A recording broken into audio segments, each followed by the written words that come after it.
To an enormous cheer, Teddy Claverola goes over the top of the climb. He's a local favourite and he's carved out a lead of 82 seconds.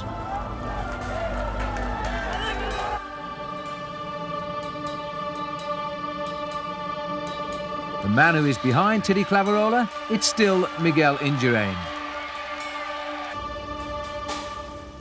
3.5 minutes behind the leader, the main group comes up towards the summit of the Glandon, where they're led by a sprinting Chiappucci.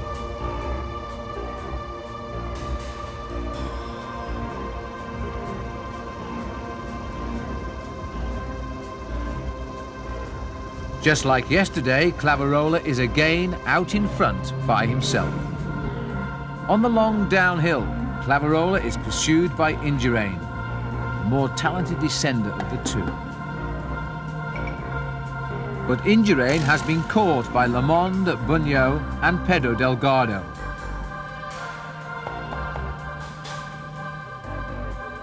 While the brave Claverola continues his solo escapade, but he'll soon be caught.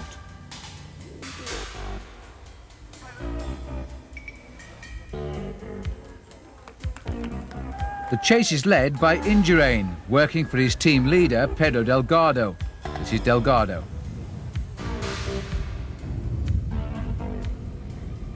The benefit of having a man on your team in the chase group. Greg LeMond has to defend the interest of his teammate as well, Ronan Pensek, and he follows the breakaway.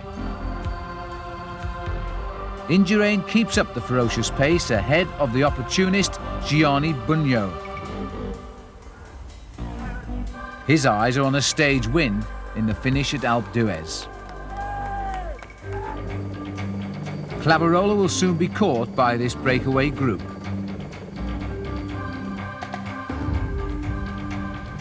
In which the stylish Indurain is doing the work of two men on this windswept road.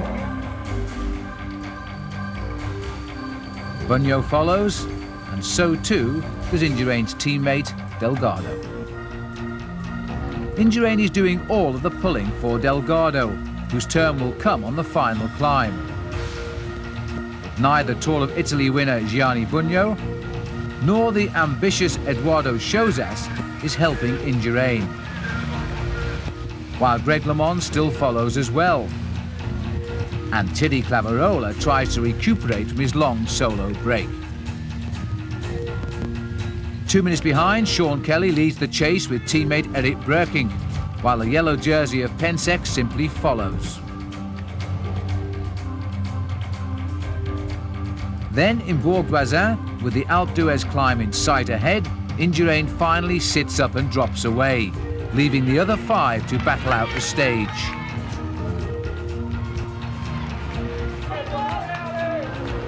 Delgado immediately takes charge on the climb, pressurizing Bugnot, Chozas, Le Monde and Claverola.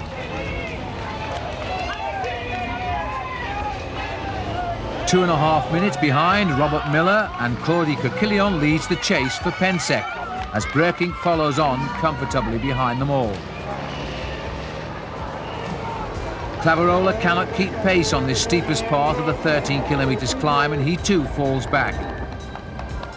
This leaves just Bugnot and Le Monde in Delgado's wake. Behind, Indurain is caught and passed by the chase group. It's still being headed by Claude Coquillon, while Chiappucci, Colombian rider Abelardo Rondon and Pensek look quite at ease.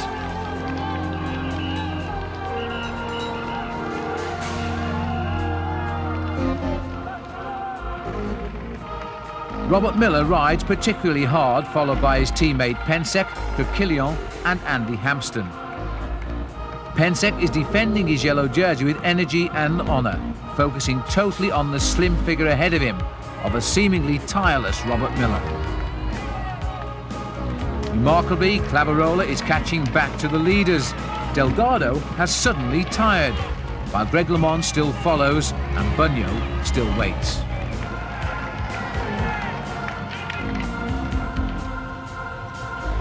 The Alpe d'Huez climb is seeing yet another epic battle.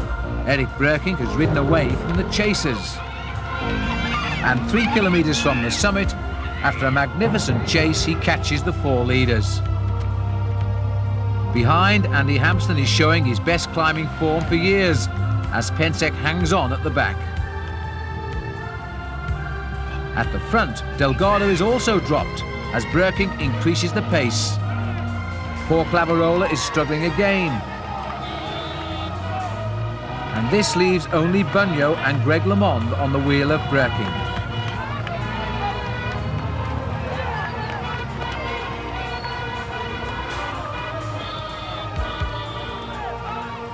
And as the leaders head into Alpe d'Huez, the Tour is again taking a decisive turn. Thierry Clavarola fights back yet again into contention, but he's dropped once more, as another acceleration by Breking can only be followed by Greg LeMond and Gianni Bunyo. They all want to win this most prestigious of stages. 1 kilometre from the finish now. The Colombian Fabio Parra is also catching up. Breking still leads and turns to see who's still with him. Parra continues to approach Thierry Clavarola, and Pensek still follows Miller and Claude Coquillon. Through the ski village of Alpe d'Huez, this is now a classic battle. The 3 leaders are preparing their finishing effort and slow down.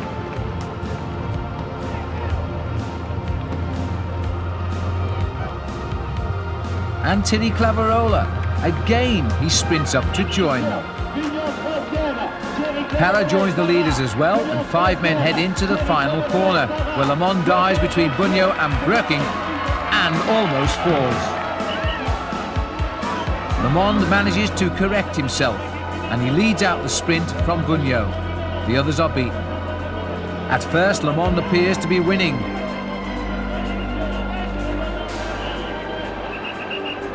But as the finish line approaches, Gianni Bunyo is just too strong and takes LeMond right on the line. He's the first Italian winner here since 1952.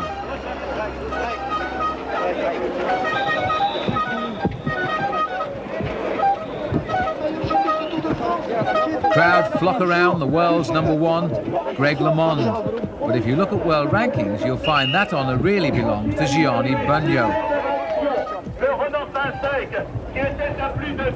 Bunyo may have been the winner, but LeMond always attracts the media attention. They know that the American is now up to 3rd place overall, and is starting again to look like a potential winner of this Tour.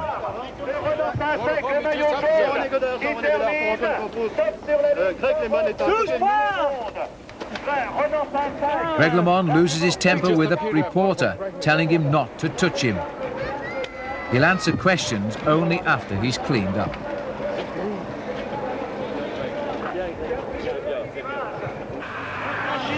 Delgado's teammate Rondon leads Andy Hampsten and his team leader up the final slope, and the exhausted Delgado loses only 40 seconds to LeMond.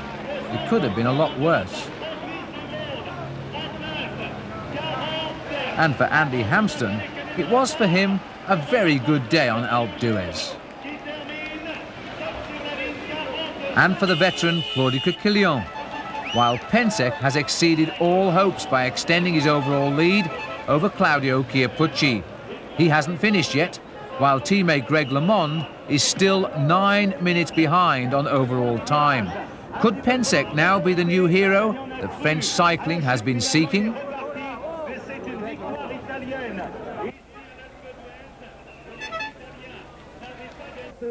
Gianni Bunyo too has proved himself. And LeMond? Is this the kind of Alpe d'Huez ride you knew you had inside of you? Well, I wasn't certain of it, but I've been feeling really good. I crashed for the second last climb, and I didn't think I'd be that good on the climbs, but it kind of went into, not shock, but it shook me up quite a bit. Tell me about the last 3 kilometers. Well, we were starting out on the climb. Pedro Delgado did all the pacing. I mean, I felt really good, and you know, I had to do my work as a teammate.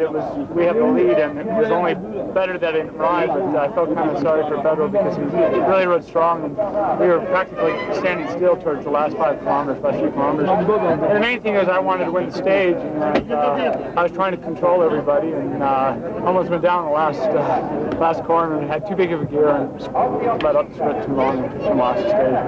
But it's good for our team. I think we should be first and second, and it's good Tour de France. Were you and Delgado working together in a sense today? No. You know, you got team orders. I wasn't allowed to work, but it didn't really make. In the last climb, it made a lot of difference between Pedro lost 40 seconds, and we probably could have gained minutes over everybody else had I worked and Bruno worked. But everybody was wanting to win the stage and was too afraid to do more work than the other guy. Earlier in the day, you had a crash. Yeah, I crashed, dislocated my middle finger, and had to pull it out. Put it back. And that made a difference when you almost slipped in the last turn. Well, yeah, I went to pull on my brakes and my fingers locked up. It was straight, I couldn't bend it. And that's why I couldn't hit my brakes well enough. So I almost went down the last 300 meters. And now what are you expecting for the time trial tomorrow? I don't know. No time trials aren't my specialty. I hope to have a good one, but I don't expect to win. I expect to be close. You have a superstition about the L'Alpe d'Huez stage. Well, I said it's not so bad that I lost because it's always been the tradition that if you win L'Alpe d'Huez, you don't win the Tour de France. So it's maybe a good one. It's like I was second. Maybe there's still a possibility of winning. If not, we've won the races as a team. Yes, thank you very much. Well, Le Mans can now focus on tomorrow's vital time trial near Grenoble. The course climbs for 13 kilometers through 2,000 vertical feet to a plateau, and it ends with another sharp climb near Villard-de-Lans. It's a ride of 33.5 kilometres. This is Marina Lajareta, one of the dark horses, who sets out with great determination. The 34-year-old Spaniard is one of the best climbers in the world. He loves the Tour de France as well. Lajareta's time is easily the fastest so far, and he catches several riders on his way. At the finish, he records 57 minutes 46 seconds, lifting him into the top 10 overall. Meanwhile, out on the course, Indurain is another favourite for the stage, despite having lost 12 minutes at Alpe d'Huez, where he sacrificed his Tour chance for Delgado. With 1 kilometre to go, he's a few seconds ahead of Lajareta. And he finishes just 9 seconds quicker. Indurain's teammate Delgado won a time trial like this in his winning 1988 Tour. And he's putting in a similar effort this time for a possible repeat performance.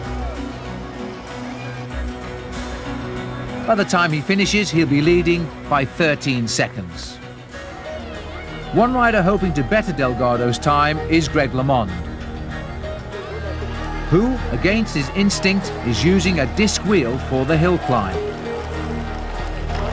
The American does indeed struggle on the longest climb and is 20 seconds slower than Delgado at this point after 22 kilometres. LeMond makes use of his aero bars and disc wheel on the flat, but he toils up the final steep gradient. And at the line, he falls short by 26 seconds of Delgado's time. The world champion's not interested now in talking to the media. Only Eric Breukink can now displace Pedro Delgado. The Dutchman is a smooth, powerful peddler, whose poker face doesn't reveal the energy he expends.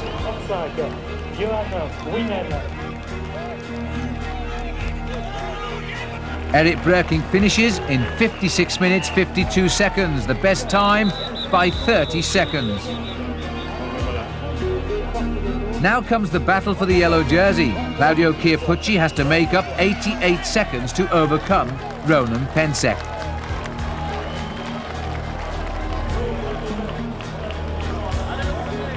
The 27-year-old Italian has a jerky style, but nonetheless, he is climbing very quickly.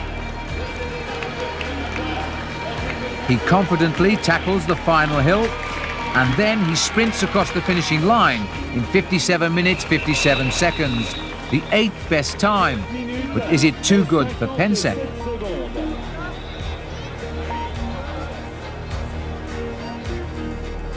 The yellow jersey is labouring up the final climb. Unlike on Alpe d'Huez, the weight on his shoulders today was just too much.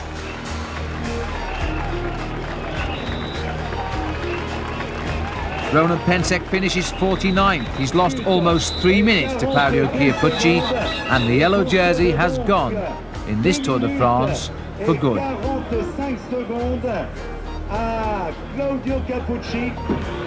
It's the first yellow jersey for Italy in 20 years. Chiappucci has emerged from the Alps with a 7 minutes lead over the favourites. That's an enormous gap. Defending the leader's jersey now is new to Chiappucci, and his Carrera team will need to be careful on this hilly 13th stage from Villard de Lans to Saint-Étienne.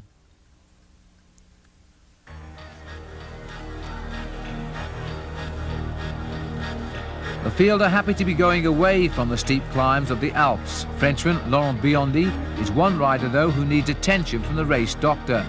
He's suffering from heat sickness and takes a pill to steady his dizziness. The Tour de France has a tremendous backup team. The only thing the doctors can't do is ride the bicycle. A Carrera rider crashes, and with him a rider from Helvetia La Suisse is also down.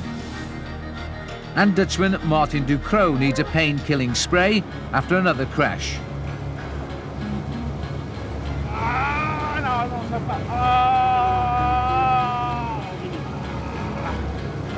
In the pack, Claudio Chiappucci moves up, shadowed by Miguel Indurain. The race leader is nervous about a 30-man breakaway which contains Ronan Pensek, and it's gained 90 seconds.